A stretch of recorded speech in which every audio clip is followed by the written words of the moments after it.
कि हमको जो पानी दिया जा रहा है बिना फिल्टर के दिया जाता है, और जब बारिश आती है तो हमको मट्टी वाला पानी मिलता है। ये पानी शुद्ध है नहीं है, इनके पास तो फिल्टर प्लान ही नहीं है। उसी पे हमारा केस चल रहा है मानवाधिकार में। ये जहरीला पानी पिला रहे हो और तुम करोड़ रुपया खर्चा करते हो शुद्ध के नाम पे। धार्मिक चीजें भी यहाँ पर रखी गई है, तो ये एक तालाब जो है पूरी तरह से इस्तेमाल में लिया जाता है।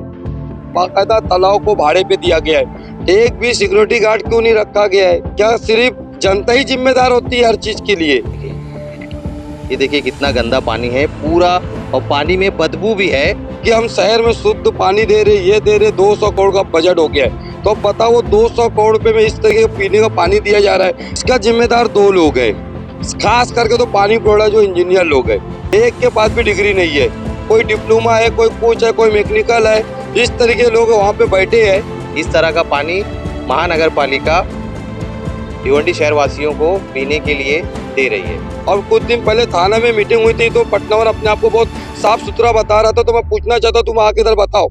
अगर नॉलेज होता है, 2007 में ज्वाइनिंग हुई है, आज 2007 से 2025 यानी 18 साल में, और 18 साल में और बदतर हो गया है। तो आपने लोक आयोग में जवाब दिया है कि हम शुद्ध पानी के लिए 107 करोड़ रुपया खर्चा कर रहे हैं, अभी वो 200 करोड़ रुपया हो गया है। या नाले का पानी अगर बोलते हैं हम 1 महीने में करने वाले हैं, तो नाले का पानी कहाँ घुमाएंगे? और पहाड़ पे कैसे चलेगा, स्टेशन में कैसे जाएगा? हम लोग म्यूनसिपालिटी स्कूल में पढ़ते तो हम लोग यहाँ जब पिकनिक पे आते थे तो पानी एकदम कांच कैसा दिखता था, आज तो हमको हरा हरा दिख रहा है। इंजीनियर लोग की मेहरबानी है कि पहाड़ के ऊपर बन रहा है, ये कैसे वहाँ पे जाएगा, मैं हैरान हूँ। अब इससे अंदाजा लगाइए कि कौन सी ऐसी विदेश से लाए होंगे मशीन जो इस पानी को पीने लायक बनाए। लेकिन जिसकी जिम्मेदारी है, जो उसको भाड़े पे लिया है, जो उनको भाड़े पे दिया है, तो वो सबकी जिम्मेदारी वो काम होना चाहिए। भिवंडी शहर में 29 अक्टूबर से 12 नवंबर तक लगेगा जैस मेगा सेल, जिसमें 100% मेलामाइन की क्रॉकरीज आपको मिलेंगी। आपका फेवरेट जैस मेगा सेल वापस आ गया है, 1 साल बाद लेकर नए इंग्लिश और वाइब्रेंट कलर्स, नई शेप और स्टनिंग डिजाइन के साथ। ये क्रॉकरी ब्रेक रेजिस्टेंट के साथ साथ microwave and dish washer safe भी है, सिर्फ 350 रुपए किलो से शुरू। साथ ही यहाँ मिलेंगे होम क्लीनिंग प्रोडक्ट्स, वो भी सुपर डिस्काउंट में। स्क्रीन पर दिए हुए एड्रेस पर आज ही विजिट करें। लाइफ इन भिवंडी में आप सभी का स्वागत है। इस वक्त हम खड़े हैं भिवंडी के एक लौता तालाब, वराल देवी तालाब पे। आपको बता दूं, यहाँ पर कई दिनों से आपने देख रहे होंगे कि इसके ऊपर एक मुहिम छिड़ी गई थी, इसके लिए साफ सफाई किया जा रहा था, और महानगर पालिका से रिक्वेस्ट की जा रही थी कि इसे महानगर पालिका साफ करे। मगर जब हम यहाँ आए तो हमें ये देखने मिला कि ये पानी जो है पूरी तरह से गंदा है। देख सकते हैं आप कि किस तरह से ये पानी, ये देखिए कितना गंदा पानी है पूरा, और पानी में बदबू भी है। इस तरह का पानी महानगर पालिका भिवंडी शहर वासियों को पीने के लिए दे रही है। और इसमें देख सकते हैं आप कि कुछ इस तरह से धार्मिक चीजें भी यहाँ पर रखी गई है, तो ये एक तालाब जो है पूरी तरह से इस्तेमाल में लिया जाता है। हमारे साथ अब जुड़ने जा रहे हैं दिलशाद मोमिन, जो सोशल वर्कर है। इस पूरे तालाब के मामले में उन्होंने कुछ मालूमात ली है जो जनता तक पहुंचाना चाहते हैं, तो हम इनसे बातचीत करेंगे और जरा पूछेंगे कि ये इन्होंने क्या अब तक इस मामले में कदम उठाया है। दिलशाद भाई, बहुत बहुत स्वागत हमारे चैनल पे। बताएंगे जरा कि ये जो पानी इतना प्रदूषित है, उसके बाद जो मुहिम चलाई गई है, इस पे आपने अब तक क्या आईटीआई निकाला और क्या क्या मालूमात देना है? सबसे पहले मैं आपको बता दूं, हमारी एक टीम है, डॉक्टर नोंदे करके, हम लोग जल पेरी यानी पानी के ऊपर, प्रदूषण के ऊपर हम लोग काम कर रहे टीम है। और 2.5-3 साल से कंटिन्यू कमिश्नर, कलेक्टर, प्रधान, तहसीलदार सब जगह हमारी मीटिंग होती रहती है, और बाकायदा मीटिंग में हम बताते हैं कि ये चीजें करना चाहिए, इससे ये शुद्ध होगा, इससे ये काम करने से रोका जाएगा। अब इसके अंदर ये जो पानी है वराल देवी का खास करके, अभी आप देखो ये पूरा हरा हो चुका है, पूरा पानी, इसमें कुछ नाले ज्वाइंट है, कुछ ड्रेनेज लाइन का मसला है, और यही पानी हमको शहर में पीने को देते हैं। और ये बताओ कि जिस तरह ये पानी है, इधर पे बदबू आ रही है, इसमें कचड़े रहते हैं, लोग की डेथ होते रहती है, और यही पानी हमको पीने को दिया जाता है, और इसी के अंदर नाले भी ज्वाइंट है। तो आप ये सारी चीजों के ऊपर हमारी ऑलरेडी मीटिंग होते रहती है, लेकिन ना कमिश्नर, ना उप कमिश्नर, ना कलेक्टर, खाली मीटिंग होती है। जो पानी प्रोडक्ट के जो डिपार्टमेंट है, प्रदूषण वाले डिपार्टमेंट है, ये कोई भी प्रकार की कार्रवाई नहीं करते।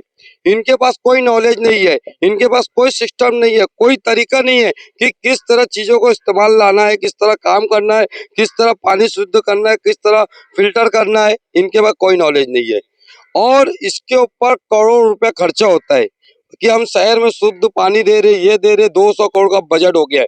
तो अब बताओ, वो 200 करोड़ रुपए में इस तरीके का पीने का पानी दिया जा रहा है। अब ये तालाब में बाकायदा तालाब को भाड़े पे दिया गया है और ठीक जिसको दिया गया वो भाड़ा भी देता है, वो मच्छी पालन के लिए दिया गया है। और उसके बाद मच्छी पालन के बाद इस पे लिखा भी है कि जो भी रेख देख करना है वो ठेकेदार करेगा और जो भी वो सब होगा। ये देखो, ये पेज पे बाकायदा लिखा हुआ है, आप इसको अच्छे से ले लो। ये जो पानी इस तरह का हुआ है और इसमें जो गंदगी हो रही है, इसका जिम्मेदार कौन है? इसका जिम्मेदार दो लोग हैं, खास करके तो पानी प्रोडक्ट जो इंजीनियर लोग हैं। वो इंजीनियर जो जिसके अंडर में ये आते हैं और पानी प्रोडक्ट के अंडर में ये काम है। अच्छा, कारपोरेशन का जो सिस्टम है कि जो पानी डिपार्टमेंट है वो सिटी इंजीनियर के अंडर में नहीं आता है, समझ लो आप। ये ना प्रभाग अधिकारी के अंडर में आता है। ऑलरेडी सिर्फ पटनावर यानी संदीप पटनावर पानी प्रोडक्ट के डिपार्टमेंट में ये पूरा काम होता है। तब जब इस तरह के काम होता है तो उसके अंदर कौन सा इंजीनियर है? एक के पास भी डिग्री नहीं है, कोई डिप्लोमा है, कोई कुछ है, कोई मैकेनिकल है।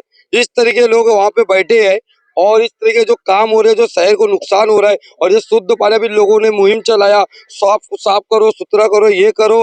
तो मैं उनको भी बता दूं कि देखो, ये कागज है, आप उनसे आप जो करे बहुत अच्छा काम किए, लेकिन जिसकी जिम्मेदारी है, जो उसको भाड़े पे लिया है, जो उनको भाड़े पे दिया है, तो वो सबकी जिम्मेदारी वो काम होना चाहिए, ना कि पब्लिक करे। और यहाँ पे एक भी सिक्योरिटी गार्ड क्यों नहीं रखा गया है? एक भी सिक्योरिटी गार्ड क्यों नहीं रखा गया है? इसका जिम्मेदार कौन है? क्या सिर्फ जनता ही जिम्मेदार होती है हर चीज के लिए? आप थाना का तालाब देख लो, कितना खूबसूरत है। वहाँ लोग जाते हैं घूमने फिरने, सब कुछ होता है। इतने बड़े तालाब के अंदर ये काम क्यों नहीं हो रहा है? कि उसको क्यों नहीं किया गया ये काम? थाना तालाब के जैसे पॉइंट बनाना चाहिए घूमने के लिए, क्यों नहीं किया गया? आखिर क्या तुम कर रहे हो? पैसे का क्या कर रहे हो? जहरीला पानी क्यों पब्लिक को दे रहे हो? और पब्लिक के साथ जो ना इंसाफी तुम बैठ के ऑफिस में कर रहे हो। आपके चैनल से मैं बोलना चाहता हूँ कि आप ये सवाल कमिश्नर से पूछो कि आपके पास भी 2 बार मीटिंग हो चुकी है और कुछ दिन पहले थाना में मीटिंग हुई थी, तो पटनावर अपने आप को बहुत साफ सुथरा बता रहा था। तो मैं पूछना चाहता हूँ, तुम आके इधर बताओ कि तुम जो पानी दे रहे हो, बहुत बड़ी बड़ी बात कर रहे थे थाना कमिश्नर ऑफिस में। तो आप इतना बताओ कि जिम्मेदार कौन है? ये जहरीला पानी पिला रहे हो और तुम करोड़ रुपया खर्चा करते हो शुद्ध के नाम पे। तो आपने लोक आयोग में जवाब दिया है कि हम शुद्ध पानी के लिए 107 करोड़ रुपया खर्चा करें, अभी वो 200 करोड़ रुपया हो गया है। और ये जिसकी जिम्मेदारी है, जो मच्छी बेच रहा है, पाल रहा है, आप उनका भाड़ा ले रहे हो। अभी अभी नया एग्रीमेंट के हिसाब से मेरे को मालूम नहीं, लेकिन पुराने भाड़े में इनका लगभग 12 लाख कुछ बता रहे। हाँ, साल का है कि देखो, ये पूरा डाटा इनका इसमें ना है। और ये लोग क्या कर रहे हैं, पूरे भाड़ा है, ये इतना इतना भाड़ा हर साल देंगे। देखो, 19 में 12 है, 12 20, समझे? ऐसा कर करके पूरा इनका भाड़ा का दिया गया है।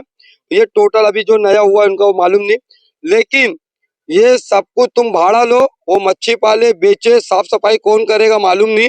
और ये जो पानी के अंदर हमको व्हाइट व्हाइट दिख रहा है, ये पाउडर जैसा, ये देख लो आप, उसको दिखाओ खास करके, ये पाउडर जैसा क्या है, काई है, क्या है, वो हमको मालूम नहीं। ये पटनावर जो इसकी रिपोर्ट पब्लिक को सादर करे कि ये पानी शुद्ध है। ये पानी शुद्ध है नहीं है, इनके पास तो फिल्टर प्लान ही नहीं है। उसी पे हमारा केस चल रहा है मानवाधिकार में कि हमको जो पानी दिया जा रहा है बिना फिल्टर के दिया जाता है, और जब बारिश आती है तो हमको मट्टी वाला पानी मिलता है। ये सारी प्रकार की हमारी कार्रवाई चालू है। और ये याद रखो कि मेरी कोई भी कार्रवाई पेंडिंग नहीं रहती है। हम लड़ते रहते हैं, केस चलते रहता है, कार्रवाई होते रहती है, कोई कागज हम रद्द नहीं करते। इनके खिलाफ हमारी कार्रवाई चल रही है कि जिससे हमारे शहर का फायदा हो। और ये पटनावर, आप चैनल पे पटनावर से बाकायदा इनका इंटरव्यू लो, ढाके का लो, कमिश्नर का पटनावर का, ये बताए कि ये वराल देवी का क्या मसला है। इसके अंदर जो नाले जोड़े गए हैं, अभी बाजू में स्टेपनी प्लान बनाया जा रहा है, तो आप मेरे को बताओ, वो पहाड़ के ऊपर बन रहा है, तो जो पहाड़ पे स्टेपनी प्लान बन रहा है कि डेनिश का पानी ऊपर चढ़ेगा कैसे? या नाले का पानी अगर बोलते हम 1 महीने में करने वाले हैं, तो नाले का पानी कहाँ घुमाएंगे और पहाड़ पे कैसे चलेगा, स्टेपनी में कैसे जाएगा? ये इंजीनियर लोग की मेहरबानी है कि पहाड़ के ऊपर बन रहा है, ये कैसे वहां पे जाएगा? मैं हैरान हूँ।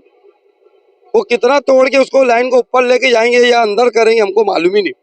संदीप भटनावर जो है वो पानी प्रोटावा के हैं और उन्हें पानी के बारे में यानी जल के बारे में उनके क्या नॉलेज है कुछ?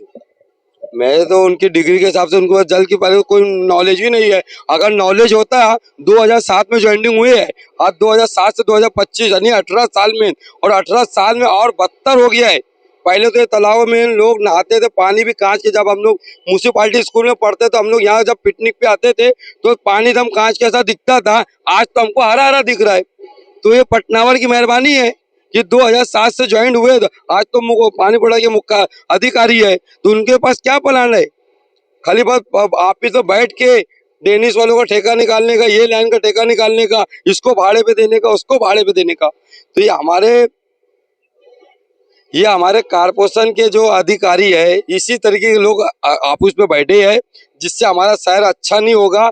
आने वाले वक्त में पूरा खराब हो जाएगा। जो भी कोई आएगा तो वो भी इनके ऐसा हो जाता है, क्योंकि उनको काम करने का सिस्टम पता है, लेकिन ये सिस्टम बोलते हैं नहीं साहब ऐसा नहीं, ऐसा चलता है, क्योंकि उनको नीचे आते हैं। देखा आपने, ये थे हमारे साथ दिलशाद मोमिन। जिस तरह से ये वराल देवी का पानी आप देख रहे हैं कि काफी प्रदूषित हो चुका है और इसकी जिम्मेदारी जो है महानगर पालिका की भी है, और उसके साथ साथ जो यहाँ पर जिसे मछली पालने के लिए और उसे टेंडर दिया गया है, उसे ठेका दिया गया है, उसकी भी जिम्मेदारी होती है कि इसे देखरेख करे और इसे साफ सफाई करे। और ये जो पानी आप देख रहे हैं, यही पानी जो है महानगर पालिका भिवंडी वासियों को पीने के लिए प्रोवाइड करती है। अब इससे अंदाजा लगाइए कि कौन सी ऐसी विदेश से लाए होंगे मशीन जो इस पानी को पीने लायक बनाए। अब ये एक बड़ा सवाल है। इसी पूरे मामले में दिलशाद मोमिन ने हमें जानकारी दी, और इसी तरह खबरों के लिए हमारे साथ जुड़े रहिए। मैं मोहम्मद सोहेल अंसारी।